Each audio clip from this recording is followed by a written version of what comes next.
quite often what I see is when people are dealing with maybe repressed anger or unexpressed anger or anger that they know is kind of like bubbling away, quite often what I see is people trying to light wash over it.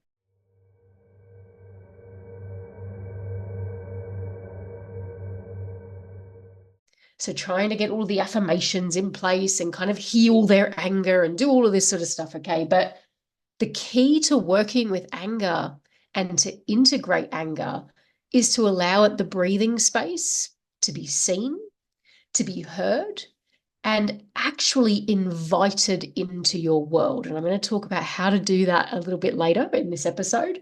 But first off, what I want to sort of describe is just how kind of anger shows up, I think, particularly for women. And let's kind of be really clear on this. Women and minorities in particular have a very valid reason to feel anger, right? When you look at the way that society has been set up, when you look at the thousands of years of patriarchal dominance, all of these things, okay? And with many of the injustices and the pay gaps and all of the things that still exist to this day and age, women are very, very, very justified in terms of feeling anger, all right? So I want to kind of make that really clear right up front. But the sort of anger as well that I want to talk about in particular is repressed anger. Okay. I want to talk a lot about how anger can, as I was saying, just sort of seem to fly up and out of nowhere, because this is absolutely a theme that I've experienced in my own life. It's an experience that I know many of my clients have come to me with as well. Clients who are feeling otherwise really happy and really joyful in their lives, but just kind of notice this anger thing hanging around or bubbling away. So let's kind of shine a light on this today. So first thing that I want to say, just in terms of like how anger and emotions work from a psychodynamic perspective. Okay. So, there is that old saying that kind of thoughts create feelings. In psychodynamics, it's the opposite. So we have the feeling first, and then the thoughts come in to kind of almost wrap around and regulate those feelings or those emotions that come up. All right. So it's very different to sort of the traditional CBT models and some of the other coaching models and mindset models and things like that exist out there. So when you think about emotions exist within the subconscious landscape, so anger is a really good one. Just kind of to describe the mechanics of it, anger will come up, perhaps it's triggered, for example. And then what happens is our conscious mind, our ego mind, will kind of take that emotion of anger, and its job is to sort of regulate it. All right. And quite often our ego doesn't really like anger, okay, because it's big and it can feel scary. And we've probably gotten in trouble for showing anger before. And we have all of these sorts of societal expectations and norms around how we deal with anger, particularly as women. So usually what the ego does is it kind of wrestles with this anger. And typically what happens is it tries to shove it back down into the subconscious. The analogy I often like to use is if you think about a beach ball, like one of those inflatable beach balls, all right? And just think you're standing in the ocean, you have this inflatable beach ball kind of in front of you, it's sitting on top of the water, all right? Essentially, what the ego will try and do, if that beach ball represents anger, the ego will try and push that beach ball down under the water. But the problem is the more we keep trying to shove it down under the water, it keeps wanting to pop up to the surface, right? And so it's a really good analogy around how these dynamic forces of our psyche work. Our ego wants to push our anger down because it's not safe. We'll get in trouble. No one will like us. We're supposed to be a good girl. Good girls shouldn't feel anger. And yet the subconscious anger still wants to pop up to the surface. And when you think about how anger may or may not be playing out in your own life, typically what happens is because we're trying so hard to shove it down, it wants to keep popping up. And usually when it keeps popping up, it springs to the surface and can come out in all of these different ways, like, losing your shit at your kids or your husband, or, this outward expression of anger or feeling triggered. All right. So the key is to, and this is what I'll kind of go into a little bit more detail around later, but the key is to really allow this anger to be there, to almost allow this beach ball to just sit on top of the waves, all right, with your hands on either side, and to almost just hold it and watch it there. All right. So just with that kind of that interplay between our emotions and how the different parts of our psyche work, that's the psychodynamic perspective of it, all right? And it explains a lot, it explains a lot around how we find our own anger kind of coming up unexpectedly, sort of pushing its way to the surface from the depths of the ocean, all right? And quite often what I see, if I think about some examples of how anger typically shows up, quite often I see people, as I said, coming into my coaching practice, for example, people in my private world as well, where there's this real sense of dissonance, okay, where they carry a lot of dissonance between sort of what's otherwise incredible in their lives. They can sort of say, oh my gosh, Amanda, I've got this incredible family. I live in this amazing place. I've got all of these opportunities. I'm really blessed in my life. But there is this anger that keeps wanting to pop out. All right. There are these triggers that come up with my kids or with my partner or with my mom or whatever. Right. And I just find myself sometimes like really struggling, despite doing all of the work and all of the therapy and coaching and mindset work. It's like I'm really struggling to kind of understand why that's still there. And so there's a couple of things I want to say about this. One is, let's talk about righteous anger. Okay. Anger is really important and it's been vilified, particularly in the spiritual community. Anger is there to serve as an incredible protective emotion. It's very primal, obviously, and it's a really clear signal that a boundary has been violated in our worlds. So I want to kind of make that really clear that we are absolutely justified and righteous in our anger sometimes. Obviously, the way that we display that and share that anger is something that we need to kind of work with, which I'll come on to a little later. But, I want to kind of just call that out too. And what I'm not talking about here either is any form of abuse or any dynamics in a relationship where anger is being displayed towards you, all right? That you feel unsafe around as well. I want to be really clear what my position is on that. And that is that you should get the hell out of there and be safe, of course. But again, I'm talking about this repressed anger that many of us carry. All right. So let's look at this. So can show up often as that dissonance between, oh my God, I'm so blessed, but I'm dealing with these triggers that come up in my world. I also see this a lot with people in the spiritual community too, who have, and again, I'm going to call it tight, who have spiritually bypassed their anger so much, and they're in the 5D and the love and light and all of these incredible, beautiful things, but to the point where they've actually bypassed their very human experience and their human emotions that are there. And perhaps they have, I see this a lot, perhaps people have gone through some kind of a performative release or a catharsis around their anger, but then they're very quick to want to move on from it. All right. Anger is a little more complex than that because it not only it sort of sits within our emotional body, it sits within our physical body, the energetic intelligence of our body as well, and it has quite deep roots. So quite often, these sort of performative release and catharsis it's just going to be short-lived, right? And so again, the proof is always in the pudding. I say this over and over, but if you're still finding yourself being triggered, if you're still finding that anger is just sort of flaring up from your belly, there's more work to have a look at there. There's stuff that we can do around that. All right. So I see this a lot in the love and light kind of spiritual community.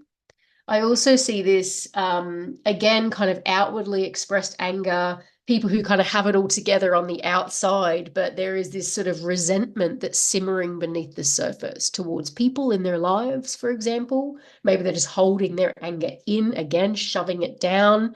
All right. But again, kind of almost like that swan, just kind of having it all together on the surface as well. But there is that resentment, which is really a form of anger that's kind of simmering beneath the surface. I also see it with people who are very calm and very warm, lovely, incredible people, but, potentially just finding themselves triggered unexpectedly. Someone in line at the supermarket just triggers the hell out of them, and suddenly it's like, oh my God, they're seeing red. Okay. I also see this, and so obviously anger has that external representation that we're all familiar with when we lose our shit and da da da. But the really interesting kind of anger that I see a lot is this internalized anger. And I would say actually the majority of externalized anger, like blowing up out of nowhere, comes from this internalized space first. And let's kind of talk about this a little bit more, because I think particularly as women, previously little girls, okay, in society, in a family, in a culture, being angry is usually not okay. All right. So we have all of these society and cultural and family expectations, okay, that ultimately tell us that being angry is not allowed. No one's going to like you. No one wants to be your friend. Good little girls don't get angry, okay. But what I find to almost sort of double click on that is there is this very specific subset of people too who, if they grew up with a volatile caregiver or parent, okay, this subset of people in particular internalize their anger, all right? Because not only are those sort of socio-cultural norms and all of that kind of flying around anyway, just generally with women, but if you were raised typically with someone who has been volatile in the household, that almost sort of, it almost kind of strengthens this internalized anger, all right? And I see this a lot, and this is essentially where anger turns inwards, right, and can end up being really destructive.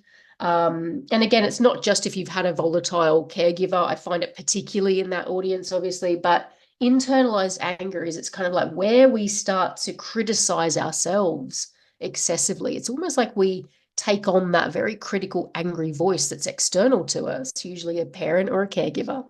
And that becomes kind of this subconscious inner voice, this self-criticism, all right? Perhaps it even shows up in things like, again, overly, feeling like an imposter, feeling kind of self-critical and self-judgmental all of the time. It can also show up in things like overworking and overcommitting, right?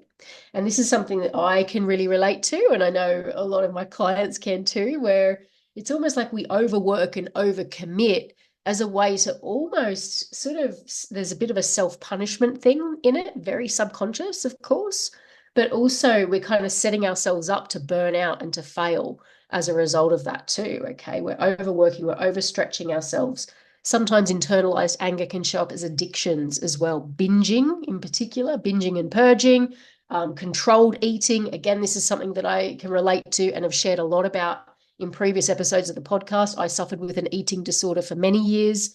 And so again, very subconsciously, okay, but this is a way of kind of, again, this internalized anger and how it shows up by self-diminishment, self-punishing, restricting, withholding, stuffing it down, okay? So just get curious if any of this is showing up in your life as well. It can also show up in terms of physical fatigue. We all know this, all right? If you're feeling angry and if you are stuffing it down, or if you're not allowing your anger just to be expressed generally, quite often I see people who are suffering with chronic fatigue or any kind of illnesses as well, particularly autoimmune sort of stuff. Quite often there's an anger thing that's underlying that as well. It also can show up as self-sabotage as well, of course, where we're, again, maybe overcommitting to things, or we're slamming the brakes on at the last minute when we're kind of really excited about something or a particular project, but we're slamming the brakes on because it's like, oh, something comes up, or we don't feel worthy of that kind of success. There can be some anger that's underlying that as well. But also displacement. I see this show up as displacement, in case you're not familiar, is where we sort of almost take our anger out on something else, right? So to say we're feeling triggered by our boss, is that kind of old example. We're feeling triggered by our boss at work. We come home and we yell at the dog. It's that kind of thing. All right. So we take our anger out on something or someone that feels less threatening, essentially. All right. So anger just has all of these funny old roots to it, and these really deep kind of connections into our body, into our physicality, into the energetic intelligence of our body as well.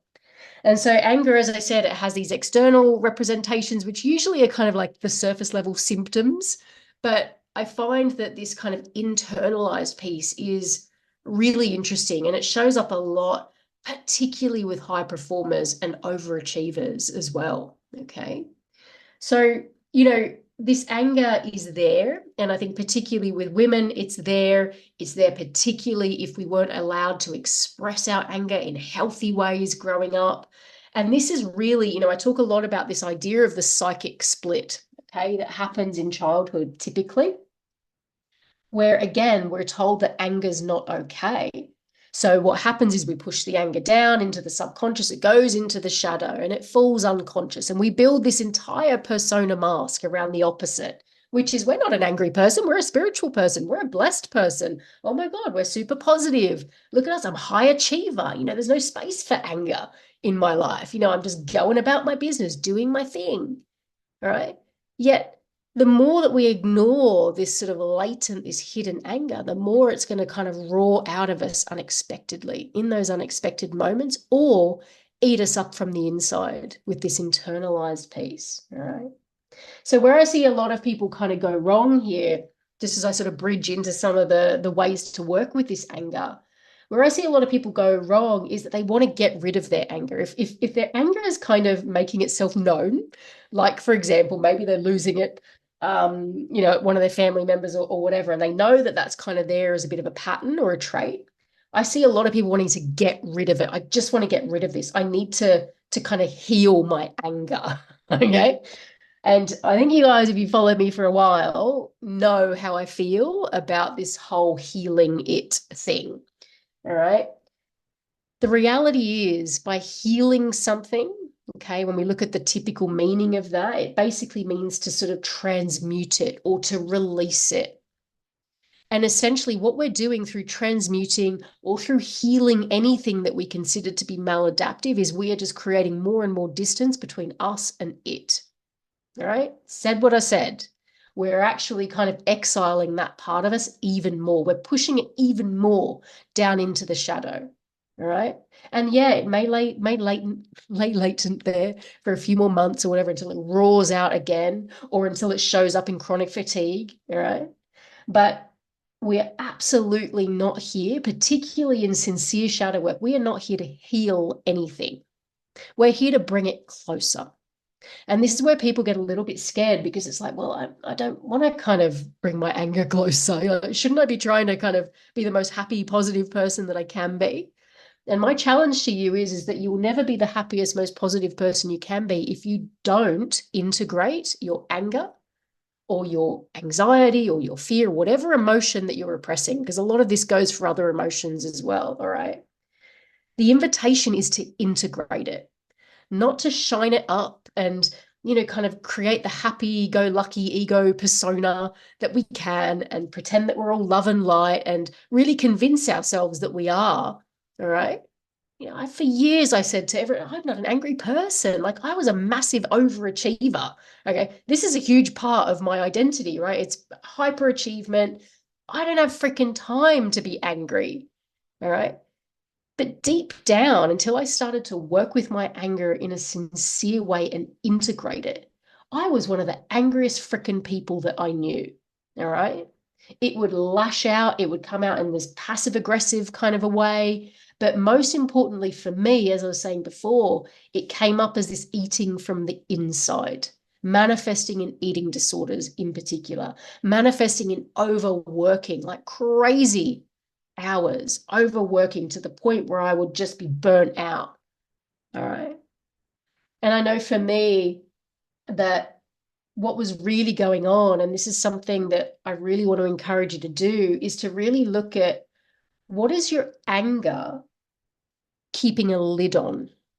Because this is how emotions work, sort of within the subconscious too. Quite often, they're keeping another part of us at bay. And so for me, a really big part of me that I discovered that my anger was kind of almost keeping a lid on was a part of me that was really, really sad, actually.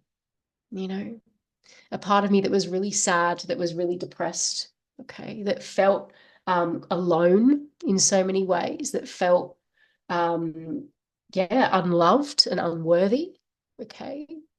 And so the anger kind of often comes up as a bit of a covering to those even deeper parts of us. I often find this with anger.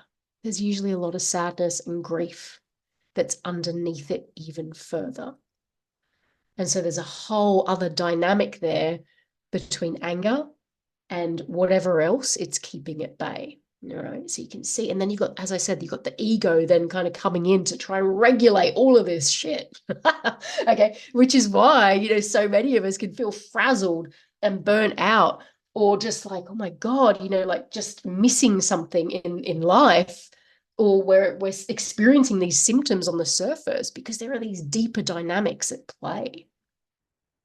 So I really want to encourage you to really think about, what is it that your anger is keeping a lid on? If you're really honest, and if you were to sit with this feeling of anger, and if you were to speak to it, what's it afraid of? What part of you is it afraid of? What's it keeping a lid on?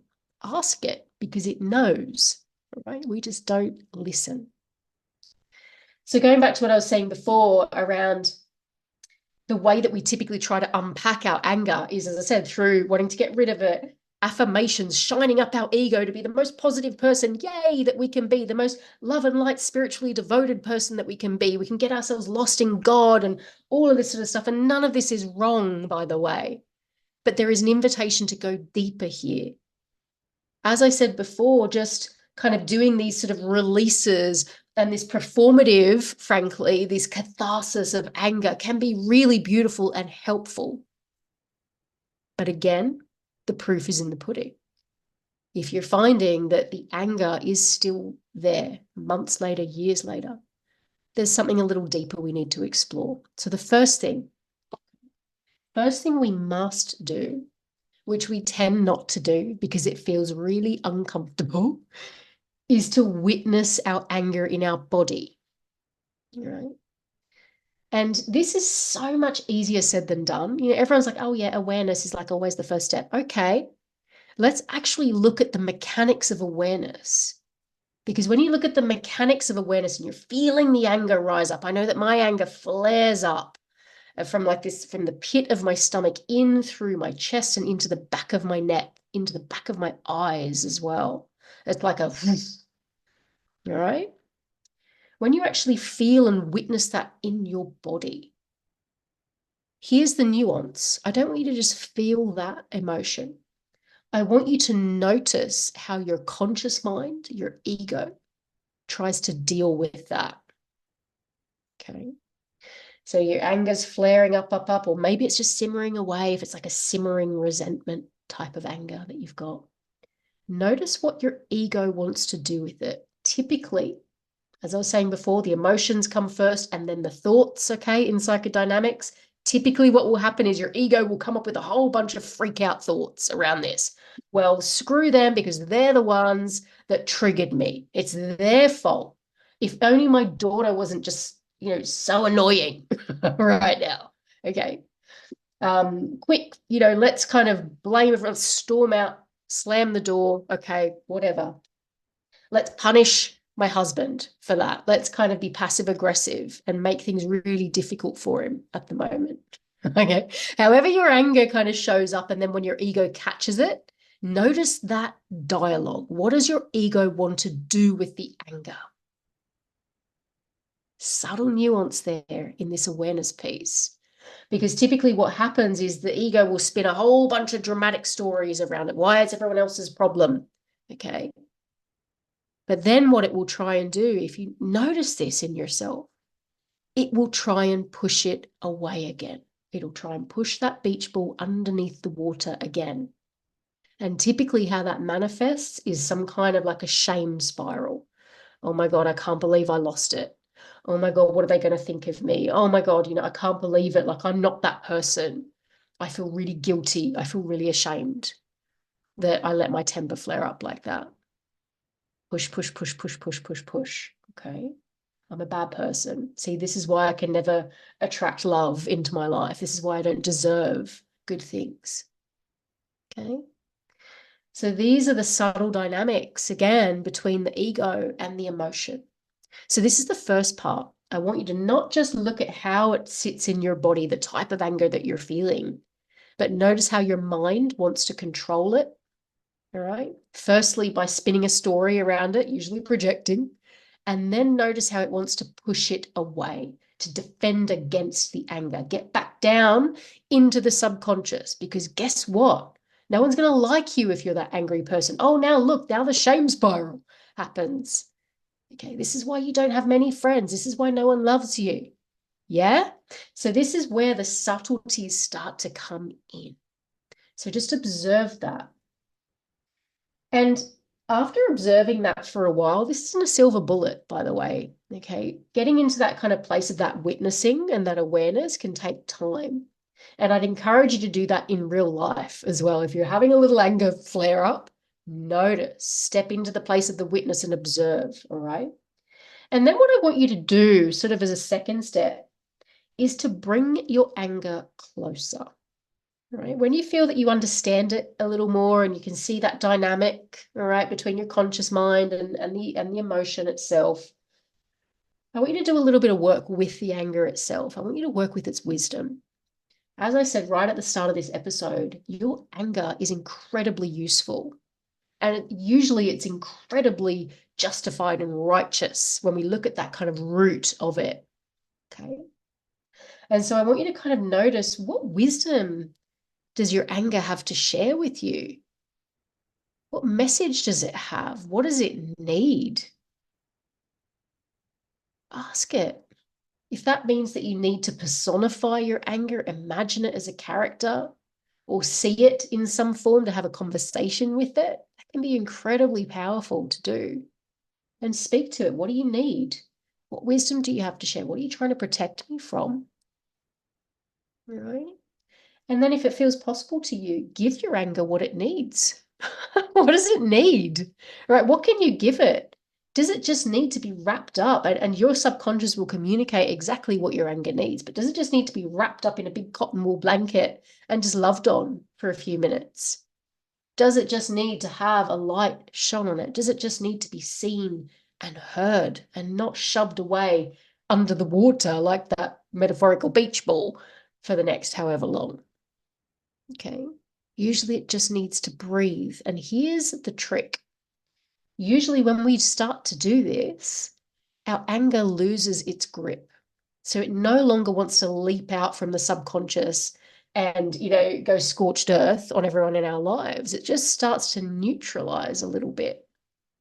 Because the only reason it springs out and goes scorched earth in the first place is because it's been so repressed. And so it's going to spring out with full force. It's going to simmer away with this bubbling, passive aggressive, full force, because we haven't paid attention to it. So when we start to shine the light of consciousness onto these dark parts of us, okay, this is where the real magic happens. They release their grip. Suddenly things don't feel so triggering anymore. Suddenly we can find ourselves having more productive and better conversations with people in our worlds. Suddenly we're finding that, that kind of habit that we have of, numbing what's going on with alcohol or binging just doesn't really seem to have the same grip on us as it used to.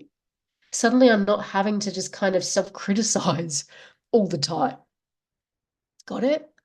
And so I think when you start to work with the wisdom of this anger, that's quite often where, as I was saying, that deeper part can be revealed in those discussions. When you ask your anger, what are you protecting me from, or what's underneath the surface here?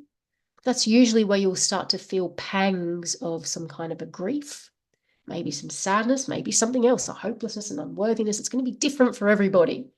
But I can pretty much guarantee that your anger is covering up something even deeper. All right. And so I think, again, just bearing witness to these layers of you is the first step in really integrating what's going on with your anger. Okay. And then consequently your grief or your sadness, whatever it happens to be.